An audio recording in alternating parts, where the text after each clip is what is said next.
important in text. And of course, pronunciation is involved in all of those things. So this is the paradigm that I work under, and it guides a lot of my thinking about my writing, my teaching, my study, and the activities I design that evolve from Versatext. So I just said a few things about Register. This is Michael Halliday's work, if you're familiar with it. So the register in this paradigm refers to the field, the tenor, and the mode. And many of the choices we make are determined by what we're talking about, who we're talking to, how we're communicating, whether spoken or written, etc., those sorts of things. So I'm going to start with a text which is a BBC News story, and it's a bit of a worst case scenario story. So once the text is in the program, and this is one of the preloaded sample texts called Extreme Weather, you click on a button at the top called Word Cloud, and it produces something like this. And this is something that you can do with your students live if you're in a classroom with a data projector and you're online, or you can produce something like I have done for today, a PowerPoint presentation with these slides on it, or you can produce handouts for your students, which is quite useful because they can annotate the handouts. But the handouts need to be in color because the colors are very significant. So when the students see a word cloud for the first time, we can ask them questions like, what is this arrangement of words? Where did the words come from? What does the size of the words indicate? And what do the colors indicate? So the answers to those questions, they come from a single text, and the size indicates how frequent that word is, each word is in the text, and the colors indicate part of speech. So at the moment, there are only 4 parts of speech indicated in this word cloud, but we can customize it and add others. Then we can ask our students, once they're used to the idea of what a word cloud is, and we're doing pre-reading or pre-listening activities, we can ask our students to look at a word cloud and say, so what do you think the general topic of the text is, just by looking at those keywords? And then you can dig a little deeper. What are the specific aspects of the topic?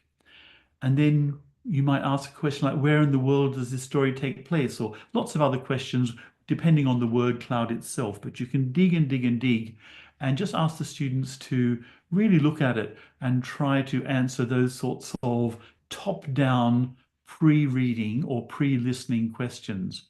And I say listening because you can paste into the first field a transcript of a YouTube video or a TED talk or something. So it can be used for pre-listening preparation as well. And then I always ask my students HDYK when they ask questions. And that, of course, stands for how do you know? And then asking students or challenging students to articulate the reasons for their answers is a very challenging and important thing to do. And it's a question they might even do in pairs, or we might do a think, pair, share a strategy with that so that they really get to dig deep into that and use the language even before they've read the text. We can also ask genre questions. By looking at a word cloud, we might say, what do you think the purpose of this text might be? To tell a story, describe an event, relate events, warn, criticize, announce good news or bad news. What's there in the text which tells us about the genre? Once again, how do you know?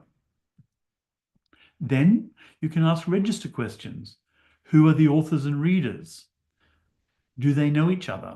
Is this likely to be spoken or written? Might it be a newspaper article, a lecture, a school essay, an email? So any of those sorts of things, just getting the students to think about these issues before they start reading it, just using keywords, is challenging and rewarding. And I've done this I don't know, hundreds of times with students all over the world. And they really do get the right answers very often. And whether they do or not, their minds are really well prepared to read the text. So those are some top-down questions we can ask our students. Then we can do some bottom-up. So bottom-up refers to the systems that we were talking about in that paradigm: grammar, vocabulary, functional language, and pronunciation. So why would said be such a prominent word in this text? So that must tell us something about the text, that said is such a big word. What modal verbs can you see? So if there's a lot of modal verbs in a text, then perhaps it's hypothetical or warning or has some of those functions of modal verbs. So that's an interesting discussion you can also have with your students. And then we can then do a vocabulary task. Can you pair any of the words to make compounds or collocations or phrases? And then they may pull out things like this, and they don't really know, but they have already been engaging with the text. So they've got some idea about what it's about and what are some likely combinations. So they're already putting ideas together in their mind. So they're doing lots of work. How can we use this for pronunciation? Well, I've developed this activity called the syllable stress table. And in a syllable stress table, students write words depending on how many syllables the word has and which one is stressed. So when we do a syllable stress table activity from a word cloud, they copy the words into the table according to what they already know. If you have a look at the web page, which is indicated here at the bottom, my website /SST, you'll see a lot of examples of syllable stress table activities and a description of how it's normally used, which is basically the teacher dictates words which the students write, but you can read about that on the website. So it's just staying with this word cloud idea. When the students have copied the words in, they look like that. So if we take 3-syllable words stressed on the second syllable, we get projections, emissions, substantial, disaster, intention. And this is a really, really important activity for students because word stress in English is virtually non-systematic. So if it's linguistically non-systematic, then we need to make it pedagogically systematic. So this is a really useful process. And I strongly encourage teachers to do this at the beginning of working with the text because they're going to be using the words, so they might as well get the pronunciation right as early as possible. Another thing we can do with word clouds, if we're projecting it live especially, is, as you can see on the bottom here, it says words to show. So you can click on 10, then 20, then 40, and it will show you more and more words each time. So you can have a little teasing game with the students where they're just seeing 10 words, what could it be about? Then they see 20, 30, 40, 50, etc. So as you increase the number of words, they get more and more clues as to what it's about. And if you have a look at the last one, which I think it's got 80 or 90 words in it, then you get a very strong idea of things about register and genre as well. So you get more and more evidence providing more data more data providing more evidence for their answers to those sorts of questions. Another thing we can do is an activity called topic trails. Now, what you're seeing on the screen at the moment has nothing to do with Versatext, but a lot to do with texts. And topic trails are themes that run through a text. And I've been doing this with my students for at least 20 years. I've had some students in my master's courses writing dissertations that involve topic trails. And what you can see in this particular text, which was by Nick Cave, you might know Nick Cave, the Australian musician. This is a text by him. And through this text, there are words related to town, words related to feelings, words related to life cycle, and words related to his creative life. So you can ask the students to look through a text and highlight words, and then they can see how these topics weave through a text. And it's a very interesting discourse process. So what's this got to do with Versatext? Well, in some cases, we can even find the topic trails within a word cloud. So here, the students are seeing just the word cloud, and you tell them, find all the words in the text related to language, find the top words in the text related to education, related to cognition, and general all-purpose words. So they can even identify topic trails in a word cloud, which is another form of preparation. Now, just a word here, I don't recommend that you do all of these activities before the students see the text. This is a menu of different types of activities that you could choose to do at different times with different texts. So there's the list of language words, education words, cognition words, or purpose words, which are in this word cloud. Now, once you're on a word cloud, you can click on any word in a word cloud and it will produce a concordance. And a concordance is a page which contains the word that you've clicked on, and it has the co-text of the selected word. So in a program like Skell, which I mentioned at the beginning, when you look at a concordance in Skell, it will show you 40 examples of a word which come from 40 different texts. And that has a lot of advantages. But here, we're just focusing on how particular words are used in the text which the students are studying. So we can learn a lot about the vocabulary from that. We can see here that every time Nick Cave has used the word songs, 4 out of 5 times, he's referring to my songs. Only once he says the. So that's a little piece of colligation, sort of grammar information about the word that we can get from looking at a concordance. So we talk about co-text. Now, co-text is different from context. Co-text are the words to the left and right of a word in a text. And some of these are collocations, so they're lexical words. So beside nouns, you'll see verbs and adjectives. And they are also grammar words, prepositions, words followed by that, words followed by infinitives, words followed by WH words, etc.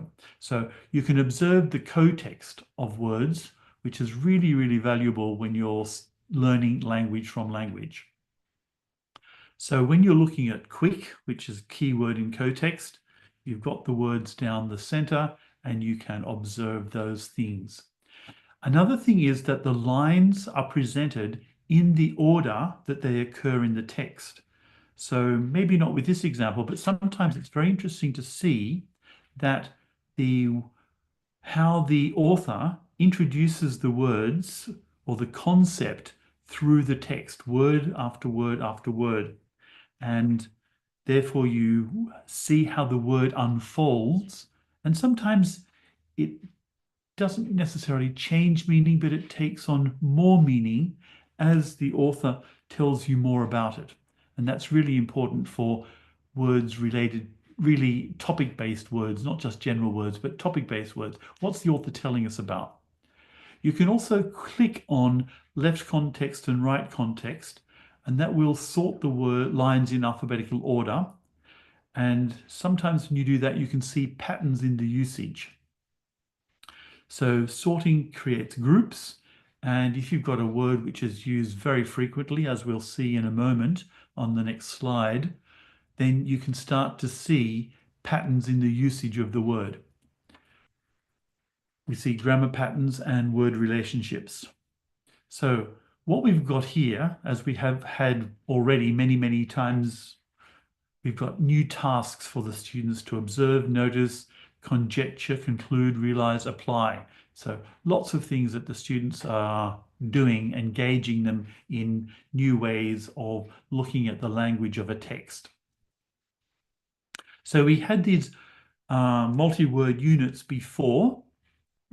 So one of the things we can do is we can click on the words that the students have suggested and actually see in the concordance if their suggestion about words which combined in the word cloud are actually in the text. So we don't have to give them a green tick or a red cross. We can simply use the text as data to check if those combinations really are in the text. So one of the things that we can also do when we are creating our word clouds is we can say, do we want the word cloud to contain the words in the forms that they are in the text? So past tense, ing forms, plural forms of nouns, etc. Or do we want a word cloud made up of the lemmas, which is the base form or the dictionary form of the word? And if you do that, if you choose lemma, when I clicked on the word learn in a particular text, it gave me a concordance of all of the uses of learn in all of its forms in that text. So we can study word formation, for example, or we can also ask other questions about how they are used. If we just choose word, then we can see the word learning and we can look and see how the word learning is used. And we can decide, we can task our students, is learning being used as a gerund, as an adjective, as a continuous verb form, or part of a compound, or any combination of those sorts of things? So lots of interesting observation tasks. And you can see at the top here, we've got right context is sorted. So you've got the patterns there, and you see learning journal occurring several times. And then on the left, context sorting, which is the concordance down below, you can see some patterns there in phrases like in their learning journal or add them to their learning journal. So any of those little patterns are going to be valuable for the learner's intake and processing of the language of a text. So we can even search for punctuation. So I mentioned before that the word clouds had nouns, verbs, adjectives, and adverbs, but you can customize them and you can add prepositions, conjunctions, pronouns, determiners, punctuation, and even other things. And you can just have any combinations of those things in your word cloud. So you might just want to have a word cloud containing nouns and adjectives, or verbs and prepositions, any of those things. I've chosen here to click on punctuation. So when you click on punctuation, you see the word cloud, which includes the four main parts of speech plus punctuation. And if you click on full stop, which I did here to create this concordance, one of the things we can observe about that is how sentences start. So we can see that some sentences here start with the, so we've got subject. We've got an if sentence here. And we also notice at the top, we've got the inverted commas. So we've got some reported speech, which probably answers the question asked earlier, why said is so prominent in this text. Because there's a lot of reported speech. And if there's a lot of reported speech, then it's probably an article that somebody has written up after interviewing people. So we're observing lots and lots of things here. Another thing we can do is we can click on a button called Hide Quick. And when you do that, it hides the quick, which looks like that. So I'll just go back. I'm sorry. What I did here, you see that all of the verbs here are in their ing forms. And you'll see at the top of the concordance that it says their query tag VVG. That means that I created a tag cloud. So you can see at the bottom there, I clicked on tag, where that blue dot is, and it created a word cloud of tags. And tags are the codes for the parts of speech. So VVG is ing forms, VVZ is third person singular, NN is noun, NNS is noun plural. So the software's got a lot of linguistic intelligence which allows us to do that.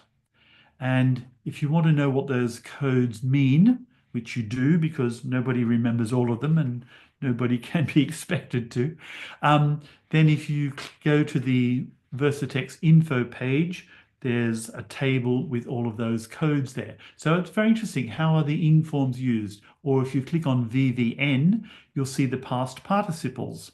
And past participles are an interesting way of teaching, or an interesting aspect of teaching grammar, because past participles are only used with perfect forms and passive forms.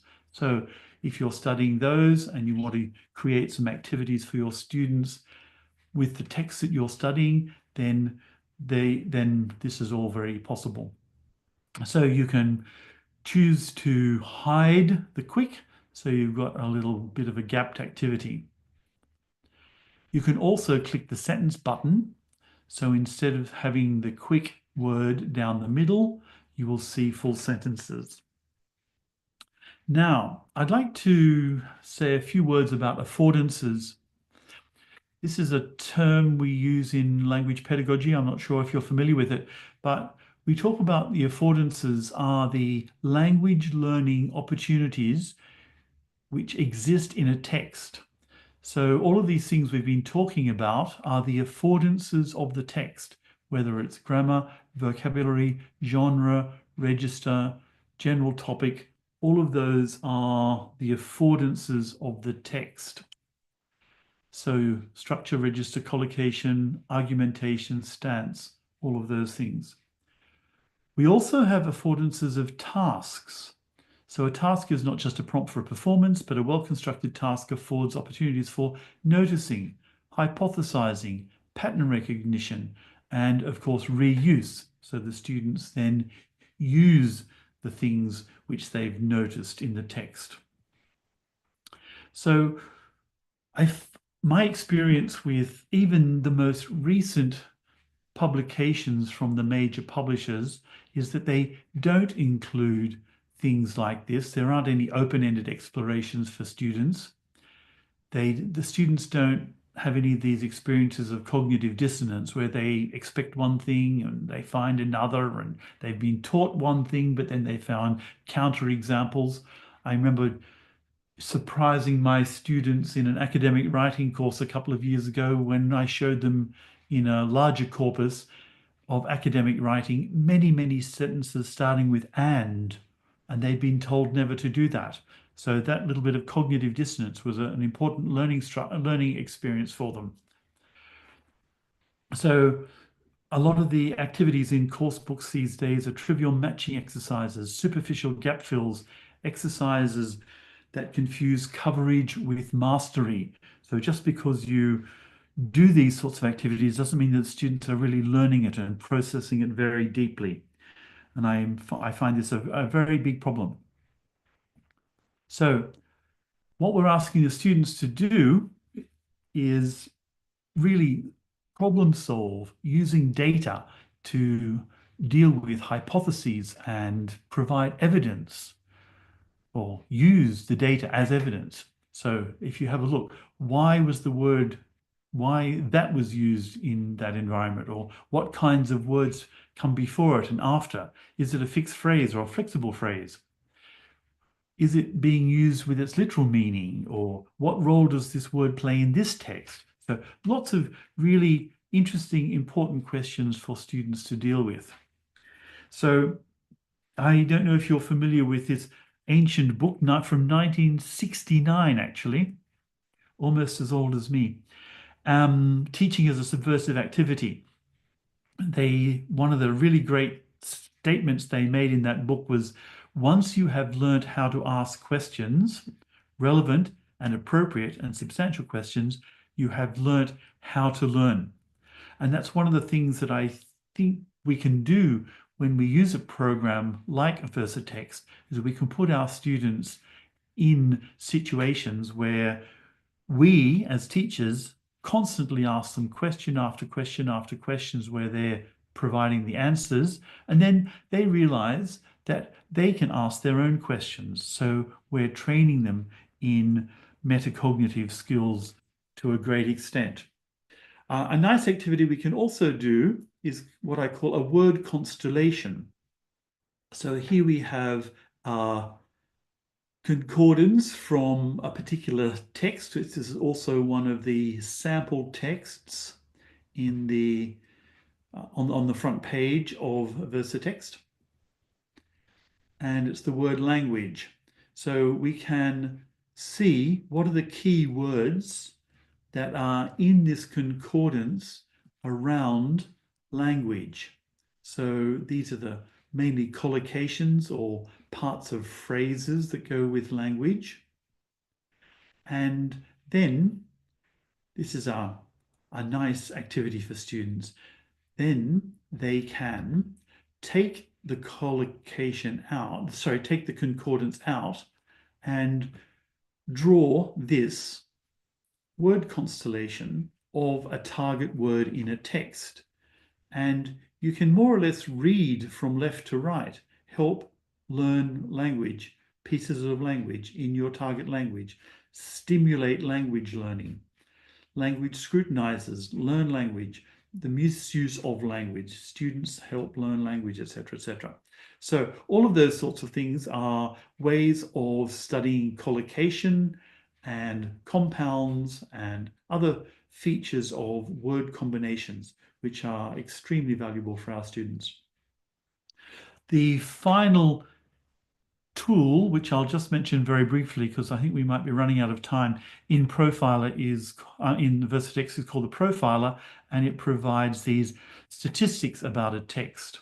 So you just click on the top of the page and you will see the Profiler, and it produces this data about the text. So this tells us the different statistics about the text, and the pie chart, the relative proportions of each part of speech, and then some readability statistics, so you can paste in any text, whether it's something you've found online for your students, something from a course book which you have an electronic copy of, you can paste into Versatext, maybe even something you've written for your students or that they've written can be pasted in here. And down the bottom of these readability statistics, you'll see the estimated CEFR level. And those sorts of statistics are quite useful for answering questions like which one of these texts is academic. And if you have a look at the academic word list words here, you'll see that there is a lot of difference. You'll see in the middle one that 11.31% of the words in the text are academic. On the left-hand side, it's only 2.33 are academic, and on the right-hand side, 2.44% are academic. So you can get all sorts of information from those things. A little further down the page of the Profiler are these tables containing all of the words in the text, structured according to those frequency bands and divided into parts of speech. So you can find all of those words in the text, and you can also click on any of those words and see the concordance. So sometimes you might not find them in a word cloud because they don't happen very frequently, but if you'd like to see them, then you can do that from here. Otherwise, you can see, for example, the academic word list table here.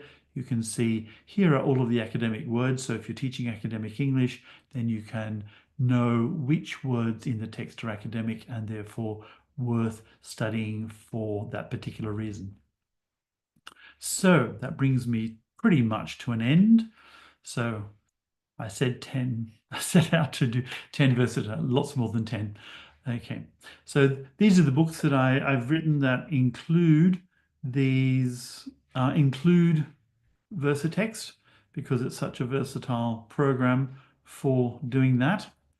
And I wrote a book which I just finished the third edition of a few weeks ago, and I had a very nice book launch online 2 weeks ago.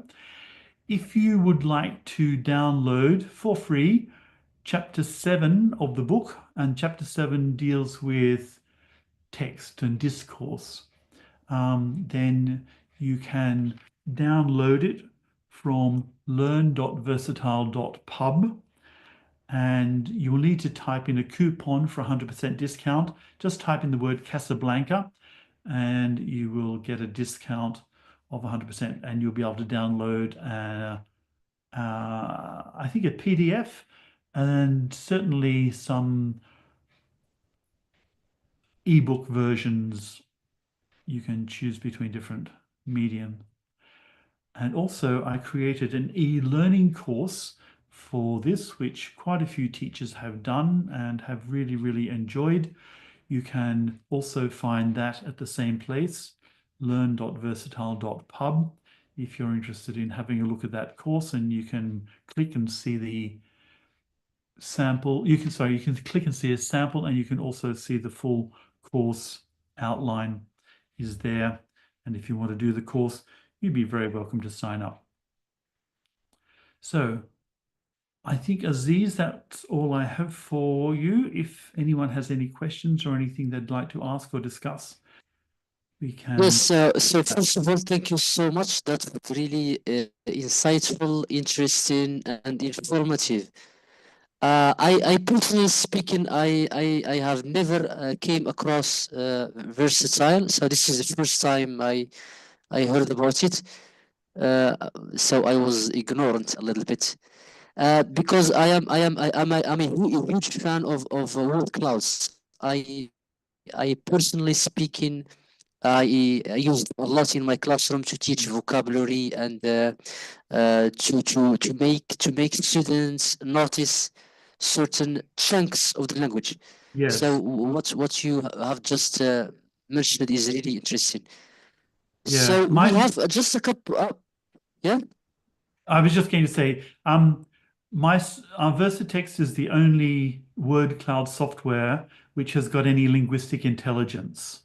So when there are colors in other word clouds, the color is only decorative, but in Versatext, it indicates part of speech. Oh yeah. So there So is that, this linguistic feature included. yeah, so that makes a big difference to how you can use it. Well, so what we get from your presentation is that you can make learners learn about language through the text Absolutely. Yeah, yeah. by helping them to notice those chunks of language, collocations, Yeah. expressions, etc. So so I just want there are some comments here about Sure. the topic trees in a text. Can you elaborate more on this? I can. It's not, as I said, it's not really part of Versatext, but if you go to my website and type in topic trails or just search topic trails, I'm the only person who does topic trails, so you'll find it very easily on the web. But basically, Awesome. topic trails are a feature of text. And in any text, whether it's song lyrics, a novel or an extract from a novel, a newspaper article, or anything, there are usually four themes running through the text, which are represented by words and phrases. So you can get the students into a text by saying, I give them four the students have four different highlighting pens, one for each topic trail, and they go through the text and highlight the words and phrases which indicate each topic trail. Yes, so I just want to have a quick comment on this. Is this different from, for example, sometimes teachers they provide a text, for example, a sample text of a paragraph or a short essay to students and ask them to analyze it. For example, topic sentence, the body, details. Is it different from that? It is different from that. Topic sentences is also a very valuable activity, but that's to do with the structure of paragraphs. Oh, yes. Whereas topic trails, what a topic trail demonstrates, in fact, I'll just share that slide again. What a topic trail demonstrates is the fact that through a text, there are themes. Oh, yes. So in this topic trail, you see that all the green words are related to town, all the yellow words are related to his feelings. And Yes. I've had students, which I mentioned before, doing poetry, song lyrics, newspaper articles, film reviews, sports reports, and any text we use, we find that there are usually four sets or four topics running through any text, and it seems to be to do with cognitive load or something. It's certainly not something that any writer ever thinks about when they're writing a text. It's a subconscious thing, but it's a great way of getting students into the text, especially into the vocabulary of the text and into the themes of the text.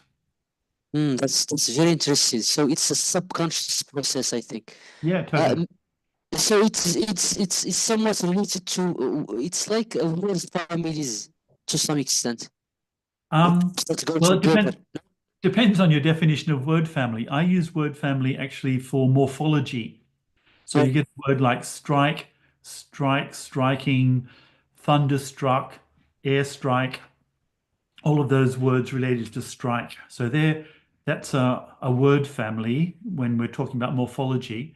These are more like lexical sets yes. running through a text, the topic trails. That's nice. So one more two comments before we close the session. So you started with the BBC News story. So are you like advising teachers to use authentic materials in the classroom? I think authentic materials are extremely useful, and especially if you wanted to do a lesson with a class on a news story which happened yesterday or this week, then there is no published material available. But if you get a news story off the internet, paste it into Versatext, Okay. then you can very quickly, especially once you're used to working with Versatext, you can just do things very quickly on that topic and get students into it immediately. So it's very good for doing instant lessons. You might do a little bit of preparation. You read the text yourself as a teacher, and um, make your decisions about what you want. Oh, You're sharing your screen. Um, so okay. yes, it's very good for that. But it's also good for you for inauthentic texts. I quite like the graded readers are also extremely useful for different levels of learners. So that's very useful. And also putting texts that the students have written themselves in so that they can look at the way they have used language. I think that's really valuable. So anything can go in there. Yes. So can we use that for assessing? For example, we can correct students' text using. So we don't have this version, I think, because the input. Yeah. So I've just clicked on one of the graded readers. It says here, The Hitchhiker, which is a graded reader. So Oh, yeah, I've, yeah, I've yeah. I've just pasted that in, and then it will create a word cloud. And you can see that woman is the most common word there. You can say, only show me the lemmas, and say is the most frequent verb, drive, get, etc. Click on man. What do we see? We see this, a young man. Now, this is interesting. You see a young man with the first time it's used, and then every other time man is referred to, it is the. And that Yes. is a typical example, a very good example of how we use and the in English. Up for the first time, the for following. So lots of those sorts of observations. So I'd Mm. say anything, any text at all, you can actually paste in here really, really long texts like a novel. But when you do that, it's not a problem for the word cloud, but the concordances become very, very long and quite difficult to manage. Mm. Yes. Okay, yes, thank you. Sounds interesting. Mhm. Okay, yes, thank you so much. So, one last comment about the syllabus stress table you mentioned. Syllable stress Uh, table. yeah. So is this for like using teaching syllables and pronunciation? Yes, that's also one of my great inventions. I'll just go to the web page, I think. Yeah, so this is a syllable stress table on my Mm. website. There's a page here, and there's also a video here demonstrating how we use them. Uh, Nice. Here's something from one of my students, one of the teachers I was working with in China, created this one once. You can download this PDF here, which is just a blank one that you can print out for your students. And there's some example information here about how we use it. And that's Yes, that's great. video. So just go to my website, SST, Syllable Stress Table, for more information about that. So Yes, I integrated that into the presentation by saying that when you've got a word cloud, you can choose words from the word cloud for the students to write into the syllable stress table. yes, thank you for sharing this. Okay, thank you so much for this really amazing presentation. So, any comments, any closing comments before we end the session to the Moroccan audience? Sorry, I'm sorry, could you say that again? I'm trying to turn off my stop sharing. I've lost my button for stop sharing. Yeah, here we Oh, thank go. you very much. Yes. Good. Sorry, what was the question? So I said that was a useful presentation. So we will send this recording to the participants who have enrolled in Find the out. form, and we ask them to share their learning reflections and also to share how they use it, the website, because that's really interesting in teaching language about the Yeah, language. that would be great. So any closing comments before we end the session to the Moroccan audience? Uh, I think one thing I would say about Versatext is it looks really simple. It's very, very easy to use. Hmm. And it's like many devices we buy, or even a camera. You think click, click, click, click, and you can just use it. But Yeah. if you want to use it well, then you really need to look into it. And that's why I created the book and it's why I created the course, because both of them, they teach the thinking and the linguistics and the pedagogy behind it, not just click, click, click, click. And click, click, click, click's okay. It sort of gets you started, but in reality, it's an extremely rich set of options and opportunities that people have to work with it in many ways. Yes, so you need a roadmap to guide you through this process. Yeah, I really think so. Yeah. Yeah. So so James, thank you so much for your session. Thank you So for inviting me. It's great to be part of this, Aziz. Thank you so much. yes, so our next session will be with Annette from Germany and with another session. With So Annette. Annette. yeah, Oh, really? Well, Annette and I wrote a book together. really. Yes, I can't find it here on my shelves. No. It's okay. Oh, well. No, I don't have it here. But anyway, yes, because Annette and I used to live in the same town. We were neighbors, and we wrote a book together. Yes. So she will This probably is talk about that. So this is our next session with Annette. So we have postponed this session because she was not ready yet, and Great. Well, you'll have a great time with Annette. She's wonderful. yeah, thank you so much, James, and thank you everyone for attending this session. And see you. Will you send me the Ever. YouTube link, please? Absolutely, yes. I will send you once we. I can send you the link, the Zoom link, and you can download it, or you can wait for the video to be uploaded. Super. Thank you very, very much. Thank Bye-bye. you. Bye Bye. bye. See you. Bye.